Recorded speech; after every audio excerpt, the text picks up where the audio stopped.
Hey Fit Pros, before we get to this new episode in the KIPS podcast, I want to quickly share about our newest course on KIPS, Social Media for Fitness Professionals.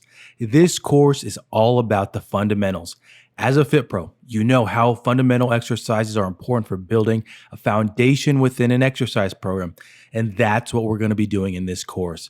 Authored by me, Tyler Valencia, I go through the stats involving all the major social media platforms and then show you step by step how to do it. In the first lecture, I built a fictitious business branding kit with a new logo, color wheel, and font. And then we use those to set up new Facebook pages, start a private group, how to use Creator Studio, set up a basic Facebook ad, set up an Instagram, how to post on Instagram, and how to set up a YouTube channel. We do it all in this course, and one of the best parts is you can get your continuing education credits. Head to the link in the description to find out more. Let's get to the show.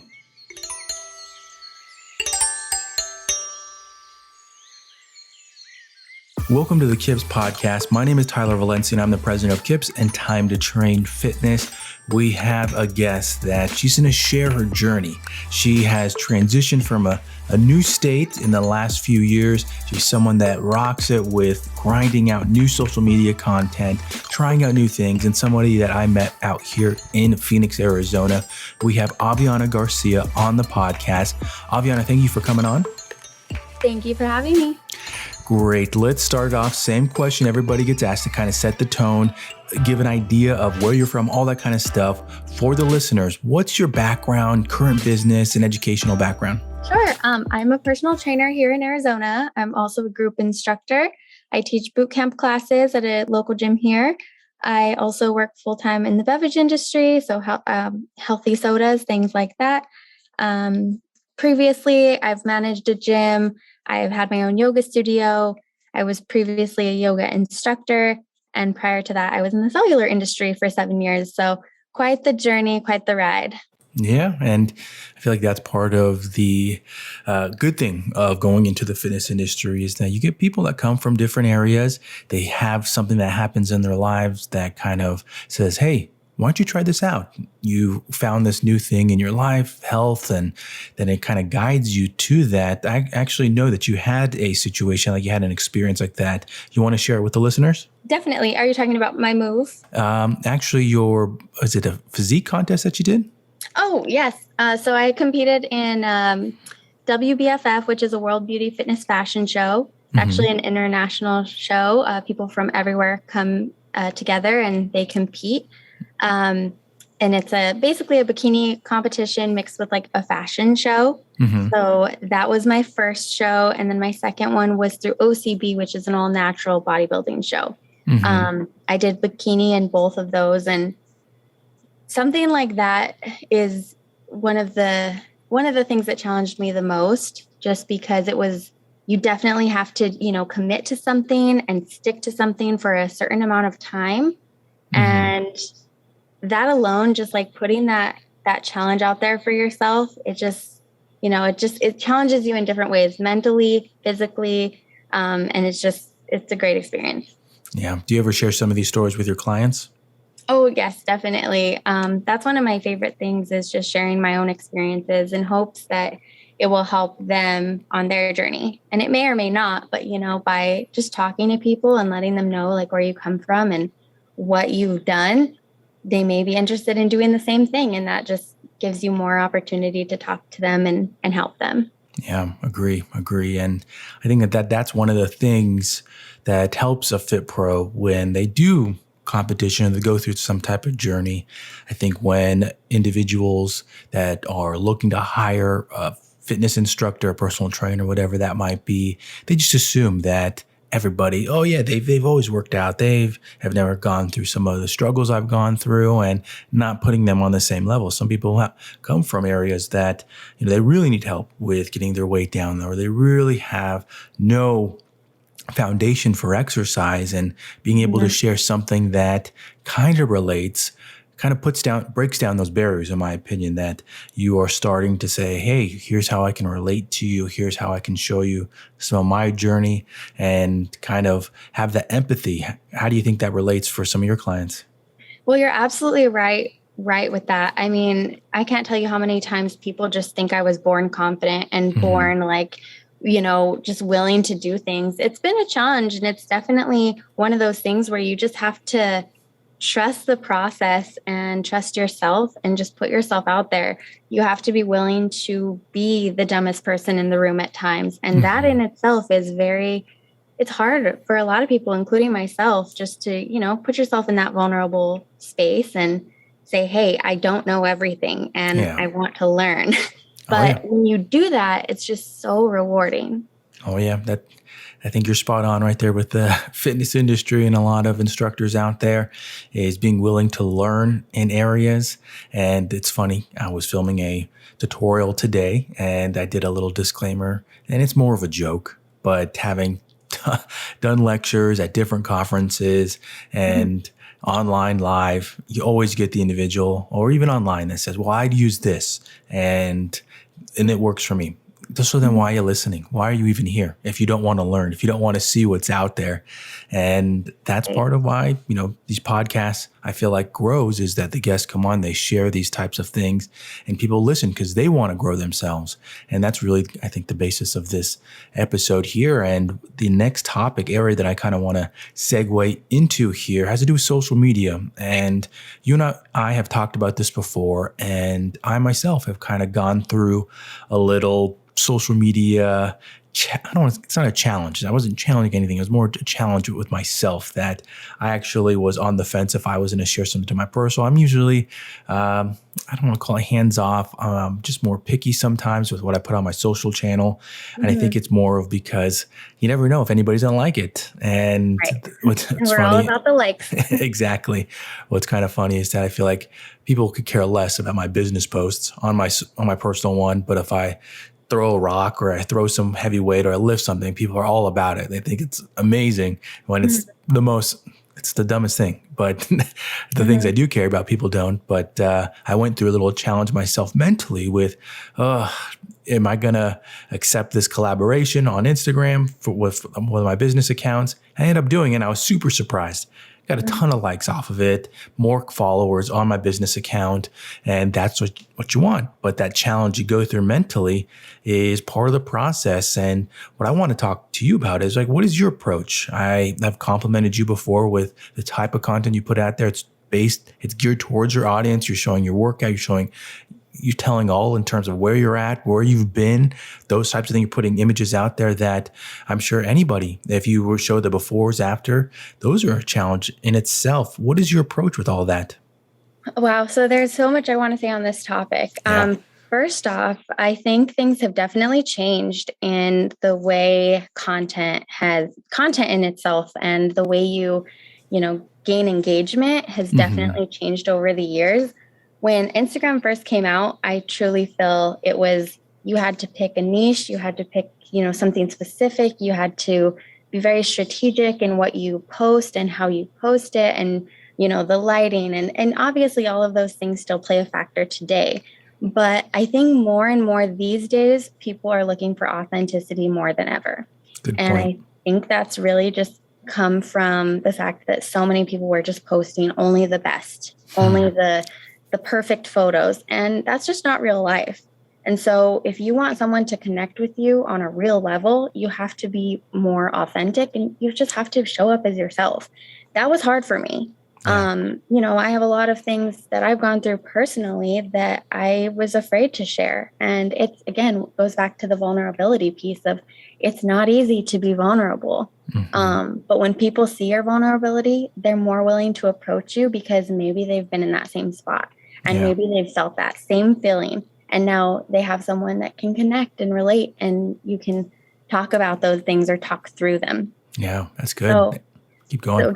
So I was just going to say with posting, I think that's, my approach definitely changed. I went from only posting like modeling photos and my perfect shots to just being authentic in who I am and what I love to talk about. That's great. That's great. And I think it's something in terms of what my same mindset with it is, putting more into it. With my personal account, I used to just throw up random stuff and little caption, but what you said is right in line with what people are looking for more is they want to know the behind. They want to know why. And exactly what we were talking about at the beginning with being able to connect better with our clients as fitness instructors is with social media. How do we capture somebody? It's through authenticity, which is a great way to approach it. And I know I've spoken with an individual before that now is a fitness instructor, and they went through a tremendous weight loss and they were kind of on the fence if they wanted to share it. And I just said, what you did is fantastic. And there's somebody out there reading it, seeing it, that's gonna be like, yeah, I want to sign up for that because I'm going through that. And I think that's kind of the mindset to put yourself out there. Of course, there's that big step for that. And now let's take a little further step into this, because you briefly touched on it with the lighting and cameras and that kind of stuff. Do you sometimes write any of it out, plan any of it out, script it out, or you kind of just let it flow when you're creating a post? So it varies. I don't believe in batching content just because it doesn't really work for me. I know plenty of personal trainers and people that do like to batch their content. So they have, and batching content, for those that don't know, is when you basically take a certain day of the week and you just make all of your content on that day, and then you spread it out through the week or the month or however much content you created. I think it works great for some people. For me, I feel like I lose the authenticity piece of that. So I love to just be in the moment of my posts. That's not to say that if I have something on my mind when I'm driving, I put it in my notes and then maybe later I go back and I'll use that in a post later. So that's kind of my approach, is like, I think of things when it's on my mind and then I post it when I have it all together. Good point. Good point. I like the use of notes there. I can tell you that on my phone, my notes section is just packed with ideas and things that just come on my mind that I'm like, okay, I need to come back to this. And so good use of that. And it's interesting, I say, with the authenticity perspective of it, because there's not one way to do it. I think that's the important way. I know that I've shared that before, that a lot of the times when I do social media posts, it's not right then. It's sometimes it's the next day and a half when I get to it. I think it depends on the type of post, but I know that there's a post that's been in my head for something that I'm like, okay, I should do that sometime. It's some type of certificate that I should probably share on social media because it helps with branding, all that kind of stuff. But I just haven't got to it. And going back to what you said about the lighting piece, there's no doubt that plays a factor in somebody clicking on your post, because if you don't have like a picture that captures, or you don't have good lighting, more than likely people aren't going to click on that photo and even read what you have to say. So I think it's super important to have lighting and to still, make everything look good, but your message is just as important, obviously, if not more important, in that too. Yeah. With your post, do you typically have somebody in mind that you're like, okay, this is the type of person that I want to reach? What I've learned and what I've taken away from a lot of people is that your best client is your past self. So some people would call it maybe narcissistic to be posting about yourself a lot, but it's so true that like your best client is your past self, because you've obviously been through it. So you can look at, you can basically reverse your life and say, how did I get past this obstacle? How did I get past this obstacle? And then you could talk about those things. And again, you may reach somebody who's going through that right now, or who can relate because they've gone through it previously. Yeah. Small joke for this episode that I'm just thinking of the last time that I trained people one-on-one, and I don't know how I got into training 3 people that were almost the same thing, same kind of demo, but they were almost retired or like 65 plus. They liked to golf. They had terrible movement. And they at one point were executives or whatnot. So I'm hoping that that's not my past self, saying that they were probably 30 to 40 years older than me. And that's not me at all. But I can definitely see the way that I'm going to spin this here is that at the time I was very much into, moving better with weight, loaded movement training, things like that people saw, and they realized they at one point see me training in the gym myself, and they asked, "Oh, do you work here? Or I've seen you lifting before. Can I ask you a question?" And that just sparks it. But I don't know how I got to training 3 people that were basically the same individual, had some type of injuries, literally doing the same training program that they did in their 20s, and they just needed to learn that they can't do that anymore. And here are some better ways to move better, feel better as they age. But I think you make a good point with the past self, and when you're creating content that way. And it's kind of something that I've been working on myself with online workouts and talking about with the instructors that I have with Time to Train Fitness is, even though when I create a online workout, I'm not saying I'm making this for this exact person, but in my mind, there's somebody I'm like, okay, Right. I have a friend or I have somebody I want to share this with. Anybody can do the workout. And it's, I think the same when you're training people, you can train anybody, but I have somebody that I really want this to impact. And I think that helps you sometimes with the language that you have. And it kind of guides you back to, yeah, I hope this does reach that one person. Would you agree? Oh, definitely. And I agree too that maybe I didn't go into enough detail, but when I think past self, like for myself, I think that it's someone that was not confident, that was Yeah. afraid to even look at myself in the mirror and not like what I see, but I had a vision of where I wanted to go, but I had no idea of how to get there. Hmm. So for me, or the person that I'm trying to reach is someone that feels like that, someone that feels like they don't know where to go, but they know they have an idea of like what they want to look like and feel like. Yeah, that's good. And I think that, part of going through that process, and I think that what you're getting at is like, there's no age limit on it. And in No. terms of the past and with creating these workouts, posts, all this kind of stuff, I think that one of the things that I've discovered, and I'd love to get your feedback on, is that there's a lot of people out there, the overwhelming majority, and I've talked about this before, overwhelming majority of people that just need help. They don't know where to start. They don't know what to do. And I think that we as Fit Pros sometimes mistake that, people know they're on social media and they can go this, they can do that. They can figure it out. No, people have no idea where to start. They just need that little bit of push sometimes. Mm-hmm. And everybody works differently. Yeah. So that little push that they need, that's where I feel you have to just keep trying different things and keep trying to find what works for you, because what works for one person may not work for another. So your motivation may be behind a book, or your Yeah. motivation may be behind a class or a one-on-one person or a quote that you come across online. So by trying all those little things, it'll definitely help you. So if you're someone that just doesn't know where to start, maybe any of those, like just give it a shot. Pick up a book on self-awareness, go to your Pinterest and look up motivational quotes and Yeah. just try different things. You never know what that one thing is going to be that you're just like, oh, okay, I know what I need to do next. That's great. That's great. Let's segue now to one of the things that I think is such a great story to talk about, to share, because with the fitness industry, and I hinted at this already, that people come from different career paths. They come from different areas. They come to it. They have that experience in their life that gets them here, and they want to share health. They want to share fitness and how impactful it can be. Before you moved out to Phoenix, what were you doing out in New Mexico?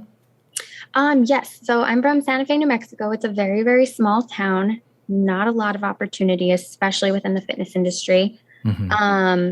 I was originally working in the cell phone industry. I did that for 7 years. I was, worked my way up the corporate ladder to store manager, and I did that for a couple of years. It was great, but I knew my passion lied within fitness. So I decided to just go all out. I created, I guess I didn't create a vision board, but in a sense, I did. I started writing down all my goals, Hmm. which one was to model, another one was to compete. And that's when I just started breaking it down. And I'm like, I want to do these things. So that's kind of what sparked everything. I decided to compete. That was, a whole process, but it was so rewarding, completing a challenge. Hmm. And then from there, I just knew like that's where my passion lied. And a gym was opening up in Santa Fe. I decided to apply for a management position there.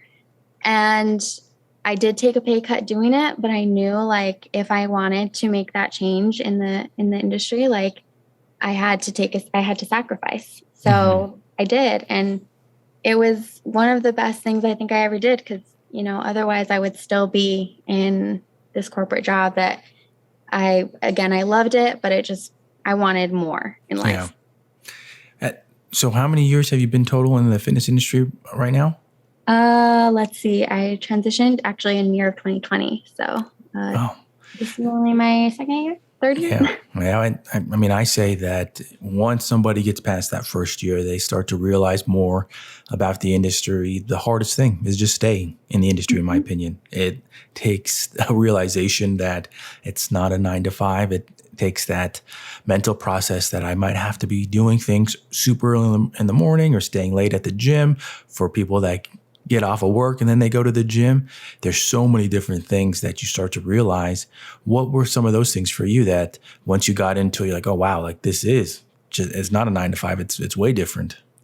Well, managing it was kind of a full-time thing. Yeah. But when I transitioned into personal training, it was definitely eye-opening because you have months that are booming and then you have months that are just not. And at that point, you have to really be willing to adapt, be open to maybe taking on more roles or reaching out, marketing yourself differently. All of those things play a factor. So the more flexible you are, if it's a passion of yours, you'll find a way. Yeah. Agree.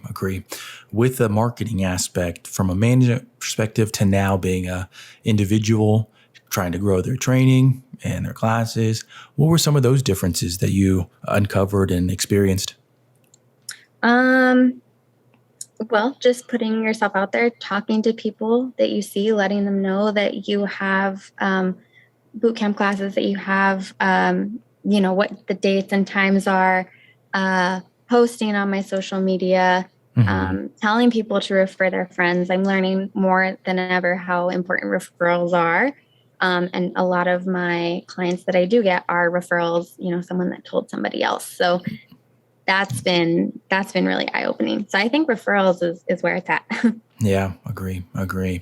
It's such a different, I think, when you are an individual trying to network yourself. You're trying so many different things. And I think that's part of the struggle of being a fitness instructor, whether you're teaching classes or doing one-on-one, is that you're realizing it's so many different things all at once that you're trying to get going, trying to work on. And so here's a great way to get some more information out there through the process you went with switching career paths, switching states. What are some of those tips that you might have for somebody that's potentially looking at it, switching career paths, coming to whether it's a different state or a different part of the fitness industry? What's some of those tips that you can share? I would say immerse yourself, talk to people, connect with people, because there's no better way to especially if you're switching states, to meet people than to find classes around things that you love to do and around people that are also looking for the same. I've been to several entrepreneurial events, podcast events, dance classes, and all of those things have been so rewarding and helpful in just meeting people. And every time you meet someone new, they're more than likely going to be able to know somebody or connect you with somebody else. Agreed. So it's so important, especially if you're going to move, to just immerse yourself and, be open. Change isn't easy, but the more you put yourself out there and the more you just talk to people, even again, being willing to be the dumbest person in the room, it's okay. Because you won't always be the dumbest person in the room. Agree. Something that just came to my mind, and I didn't connect the pieces right off the bat, is that how you entered the industry probably during the craziest year for entering the fitness industry. How was that? Oh my gosh. So the gym that I had started at right after I decided to change careers shut down twice. Oh, wow. And so I actually lost my job twice. Oh. So that kind of sparked my interest to seek business elsewhere. Actually, to change states, just because New Mexico was one of the last states to open. during Mm-hmm. that time. So, I came to Arizona, visited a few times, and just so many people were still working and just learning and growing. And I just knew that I had to be out here. I Yeah. had been out here a couple years prior as well, and I had been to an entrepreneurial event, and I just met so many people. And, I think if you are in a small town, it's just so important. Like, I loved my hometown. It was so hard for me to leave, and it still has such a great place in my heart. But you have to put yourself out there and just allow yourself to connect with other people, even if it's temporary. Um, you can't really grow in a small town. Yeah. Yeah. So a question that just kind of popped in my mind that is really, I feel like, good for some fit pros to hear, especially over the last few years. I feel like people get stuck in, oh, I need to find information. I need to find advice that's just geared towards fitness professionals. You mentioned how you've gone to different events, maybe not particularly for the fitness industry. What do you feel like that has done for you? And potentially, how have you applied some of that information to working in the fitness industry? Well, it's kind of crazy. So a few years ago, I think it was 2018. Mm-hmm. Maybe it was 2019, but there was an entrepreneurial event. It was called Fitposium, a really great event. It was basically to connect fitness entrepreneurs together. Mm-hmm. And I just learned so much from that event. They had several motivational speakers. They even had like a girl from Ninja Warrior there. Just so many inspirational people that have done amazing things within the fitness industry. I'm talking like creating supplements, creating online programs, to transitioning their careers, things like that. So, um, just connecting with people that have done it. I was definitely that person that was not, I was not the smartest person in the room. So, again, putting yourself in the room where there's people that are better than you, Mm-hmm. it's just going to be that much more rewarding. So I actually made some friends there. I roomed with a couple of random people that we actually met on a Facebook group for the event prior to it. Oh, And now one of those girls, she's actually become one of my best friends here huh, in awesome. Arizona. And she actually helped me get out here.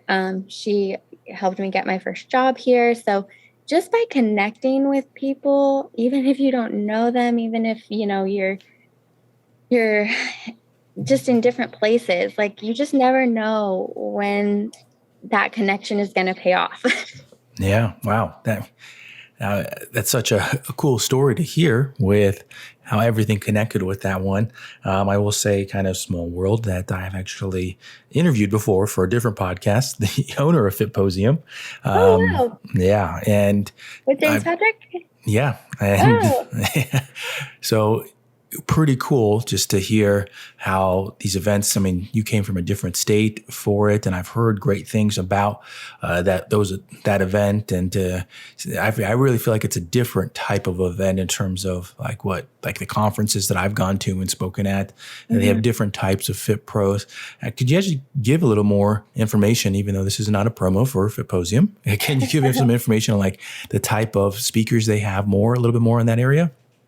Yeah. So there were people that started their own podcasts. There were people there that were interested in doing their own workout videos. There was an American Ninja Warrior there, and she talked about her experience with one thing I took away from her was that she applied to American Ninja Warrior 7 years in a row and got Wow. denied. Wow. And she finally ended up on there. She actually broke her leg on the Huh. show. Oh my goodness. And then she obviously went through a full recovery for that. And then she got back up and went and applied again, got denied several times. And she actually went back and she completed the course. So just hearing people like that, that just didn't give up, and knowing that there's more people that are out there, that they continue to try and fail and try and fail. And then eventually something sticks and they succeed and something clicks. Yeah. So if, just being in that room with people like that, it just reassures you that your time will come. You just have to keep trying, keep pushing. And I can't emphasize that enough. Yeah, that's great. That's great. And I like that, what you mentioned about the different type of presenters, lecturers there.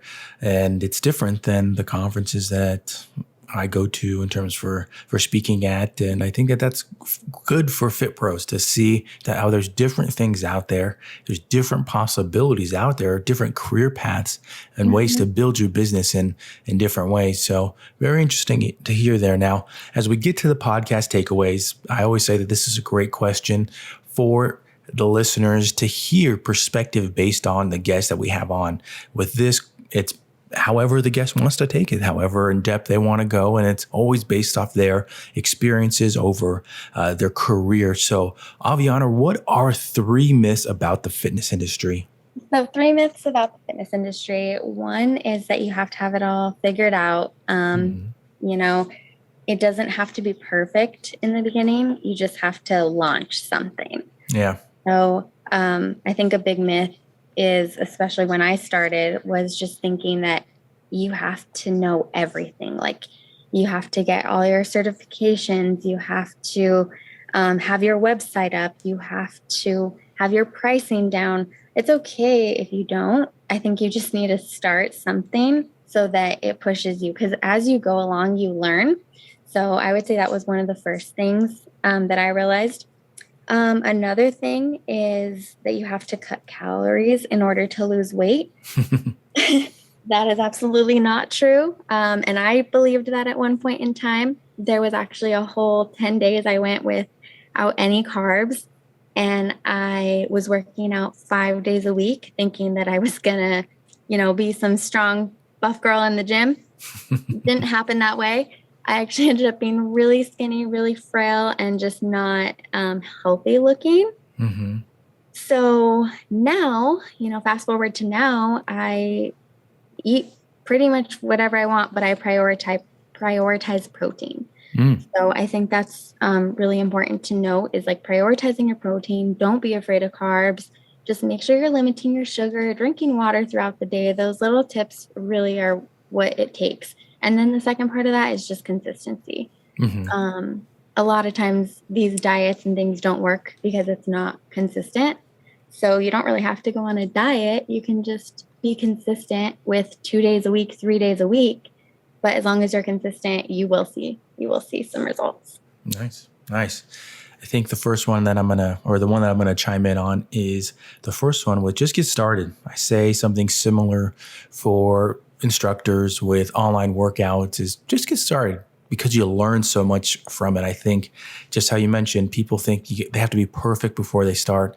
And I can say from experience with whether it's YouTube tutorials, online workouts, that whatever content I created a year ago, 2 years ago, it's almost not even in the same league as what I do now. And I know that that's part of the journey. It's part of the journey of learning and trying to grow from each experience. So just start, start learning from it and be willing to. I think that's a good wrap on this whole podcast episode, is being willing to learn from it. I think some people, they put something out like, oh no, I tried it and I'm done. It didn't work for me. Well, did you really try? Were you really open to suggestions, or you just wanted to try? So you said you did something. So really good stuff here in the podcast. Aviana, can you give information about your social media links, websites, anything like that? Yes. So my Instagram is Aviana Inspo, AvianaInspo. And you can also find me on TikTok, where I do more style inspo things. So that would be where you can find me. I also teach at a gym called Fitness 1440 right now, which is Monday through Thursday at 6 p.m. So if you're in the Arizona area, come check us out. Great stuff. Thank you for coming on the podcast, sharing some really great stuff. I really enjoyed the stuff with social media. So thank you again, Aviana. Thank you for having me.